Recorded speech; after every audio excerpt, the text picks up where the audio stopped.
आप देख रहे हैं रोशन पाकिस्तान न्यूज। एक नज़रिए पर, एक सोच पर और पाकिस्तान के अवाम के हकूक़ की जंग लड़ रही है। हम पाकिस्तान के मफादात की जंग लड़ रहे हैं। हम पाकिस्तान के मफादात के सौदों के ख़िलाफ़ जंग लड़ रहे हैं। हम मफादात के सौदों के ख़िलाफ़ जंग लड़ रहे हैं। हमारी आवाज़ों को इस तरह के हथकंडों से खामोश नहीं कराया जा सकता। मैं पुरज़ोर मज़म्मत करता हूँ डॉक्टर मिफ्ता इस्माइल, मुझे ये कहने की कोई इसमें आर नहीं कि मैं और वो दुनिया की नंबर 1 फाइनेंस स्कूल या यूनिवर्सिटी ऑफ पेंसिल्वेनिया का वॉर्टन स्कूल, उसमें कंटेम्प्रेरीज थे। मैं MBA कर रहा था और वो PhD कर रहे थे। वो दुनिया की बेहतरीन यूनिवर्सिटी के डॉक्टरेट और पाकिस्तान के कॉरपोरेट सेक्टर और बिज़नेस सेक्टर के सफ़े अव्वल के नुमाइंदे, और जितनी भी शायद ये उन पे कोई इल्ज़ाम लगाना चाहते हैं, वो 1 महीने की टर्नओवर होगी उनकी कंपनी की।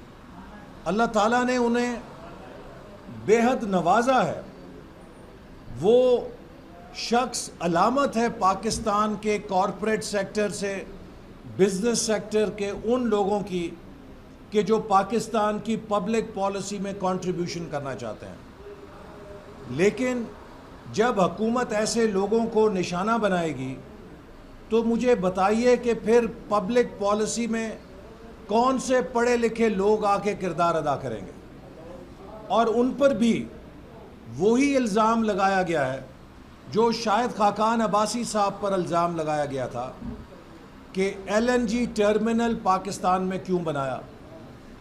10 साल से मुख्तलिफ हुकूमतें कोशिश कर रही थीं कि वो LNG टर्मिनल को बना सकें। हर हुकूमत नाकाम हुई और शाहिद खाकान अब्बासी ने इस चैलेंज को एक्सेप्ट किया और 11 महीने में LNG टर्मिनल की प्राइवेट सेक्टर से ट्रांसपेरेंट अंदाज में पेपरा रूल्स के मुताबिक तकमील करके ख़ुद इंडस्ट्री को हैरान कर दिया। और ये वही LNG टर्मिनल है जो हमारे लिए मुल्क में LNG लाने का बायस बना, जिससे 5000 मेगावाट बिजली के सस्ते तरीन प्लांट्स चले। तो आज अगर हम पाकिस्तान में उन लोगों के साथ ये सलूक करेंगे जिन्होंने पाकिस्तान की तामीर और तरक्की में अपना किरदार अदा किया है और पाकिस्तान के मसलों को चैलेंज समझकर हल किया है, तो कल को इस मुल्क में कोई काम करने के लिए तैयार और आमादा नहीं होगा, बल्कि ऑलरेडी लोगों ने काम छोड़ दिया है। इस वक्त सरकार के अंदर कलम छोड़ और फाइल घमाओ पॉलिसी चल रही है।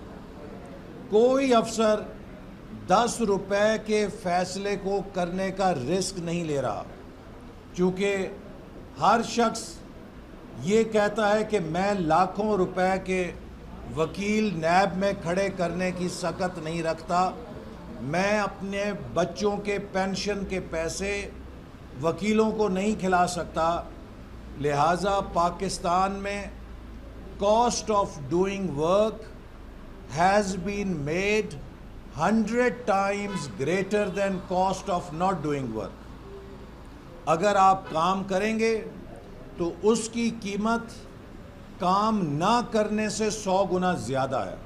लिहाजा आप कि वो किस तरह अपने मुखालफीन को जेलों में ठोंस सकते हैं। और आपने देखा कल उनकी तकरीर ने साबित कर दिया कि ये इतनी बेखबर हुकूमत है, ये इतनी नाअहल हुकूमत है कि इनके पास कोई क्लू नहीं था।